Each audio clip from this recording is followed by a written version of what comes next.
Hey everyone, welcome back. Today, we're diving into a hot topic in music production, Ableton versus Florida Studio. Which one reigns supreme in 2025? If you're a beatmaker, DJ, or just starting out, this comparison will help you decide. Let's kick things off with a quick overview. Ableton Live is renowned for its flexibility, especially in live performances and experimental music. It's like a Swiss Army knife for producers who love to improvise with its session view and endless clip manipulation. On the other hand, Florida Studio, formerly known as Fruity Loops, is a powerhouse for creating structured beats and tracks. It's got an intuitive pattern-based workflow that's perfect for beginners and pros alike who focus on composition. Now, let's compare the key features. In 2025, both software have received major updates.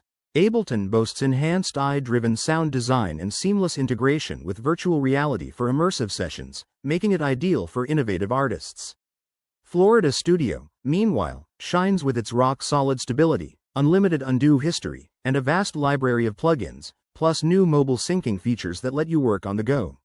When it comes to user interface, Ableton offers a more modular layout that's customizable but can feel overwhelming at first, whereas Florida Studio's grid-based design is straightforward and beginner-friendly. Pricing-wise, Ableton starts at around $100 for the intro version but can go up to $600 for the suite, making it a bigger investment. Florida Studio is more affordable, with lifetime free updates once you buy it, starting at just $100.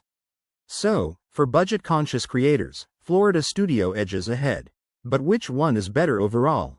It depends on your needs.